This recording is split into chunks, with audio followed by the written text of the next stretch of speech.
In my last video, I was talking about the Hawk blades, and I did a product review on that. They're very nice blades.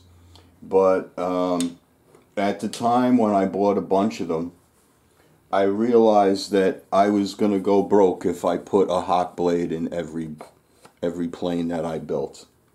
And I started looking for an alternative.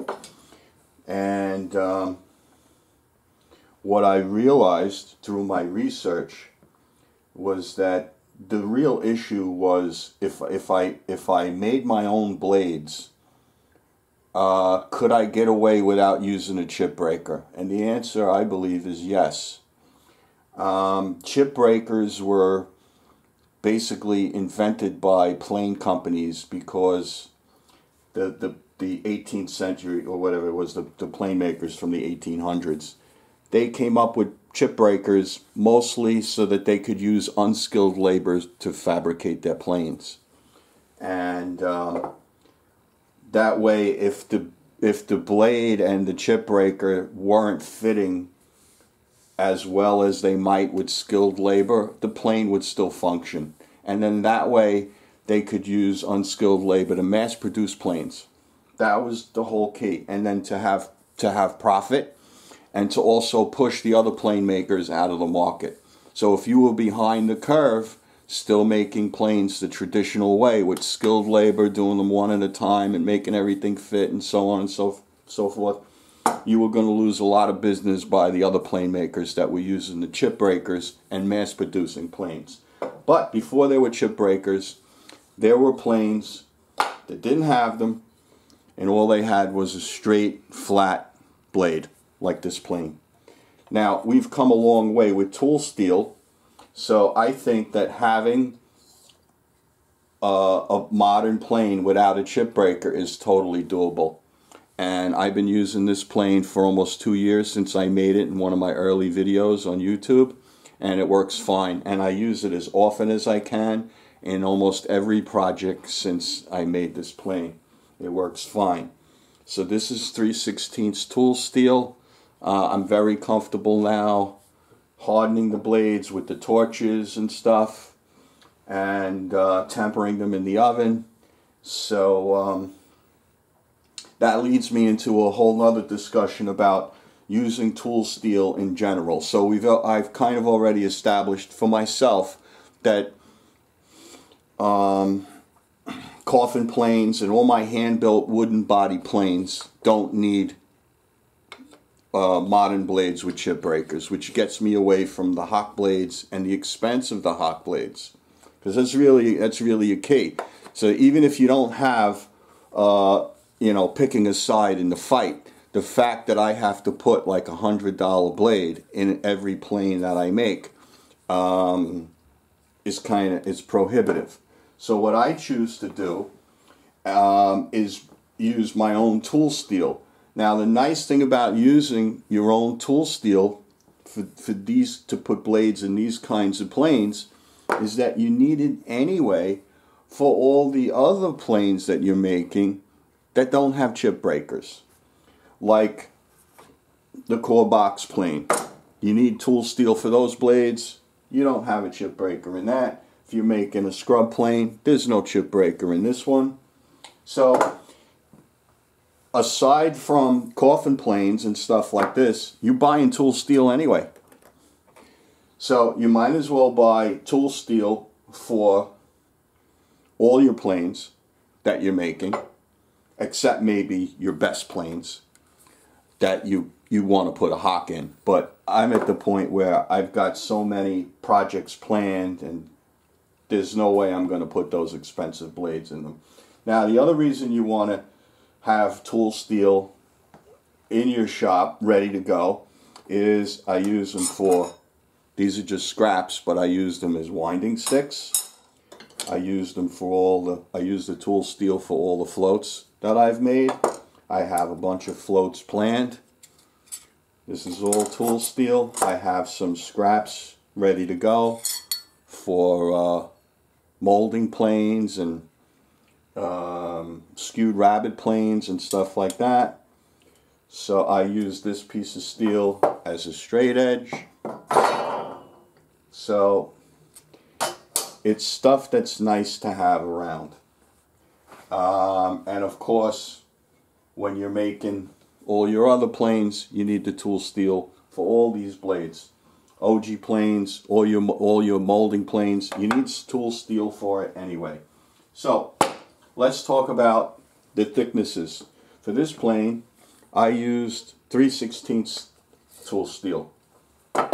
And what I found was that there's a lot less chatter than something that would be traditionally the same thickness as a regular plane iron, which is probably about 1/8 of an inch. And 1/8 of an inch plane iron would benefit from a chip breaker because there's less chatter, because the chip breaker is really a stabilizer for a thinner blade. With a 3/16 blade, you're going to get this huge cutting face right here, and you're going to get a really good stable cut. You still have to learn how to sharpen and do a good job with that, and the hardening and the tempering is, means a lot, but the thickness of the blade is what's going to give you the stability. And the fact that you live at a time where a good quality tool steel is available to you. So you're going to just use all that to your advantage. So that's really where it's at in terms of having the tool steel at home. Now, like I said, the thickness for this type of plane, where you would want to bypass using the chip breaker, I would go 3/16. For all my other planes, you could go to 1/8, would be appropriate for almost everything else. However, some of my earlier planes had 1/8 blades, and I decided to see what would happen with 5/32 blades. So I've been using 5/32 for the last year and a half, and I think it's a slightly heavier blade. It's a slightly smoother cut. There is more mass to deal with in all the shaping and stuff. So for all intents and purposes, you really only have two thicknesses that you have to keep in your shop as an ongoing stocking issue: 5/32 or 1/8. And the other thickness is 3/16. And then what I would do is calculate your widths. Try and envision some projects that you may have in mind in the future. The reason you have to do that is because some of these dealers that sell this tool steel, assuming that you're buying a bit of it to overcome the shipping charges and all that other stuff, is you're going to have a minimum. That's what I deal with. So I have to buy the widths and thicknesses of tool steel for projects that I don't even know what I'm going to be building in the future. So that's the kind of issue that you'll have to deal with. You'll have to be able to project far enough ahead so that you'll be able to fill a minimum order with steel that you don't even really know how you're going to use a year or two from now. Once you can overcome that, you'll be fine for that entire time. And then you can just, as an independent worker, you can plan a wide variety of projects. Molding planes, rabbet planes, hollows and rounds, coffin planes, all the kind of stuff that you've seen me build on this channel, and you have all the steel ready to go here, and then you just have to deal with the hardening and the tempering on your own. So the benefit for all that is it gives you independence. Somebody asked on one of the videos on my channel about the necessity for tapered irons. I've built about 35 planes or so since 2014.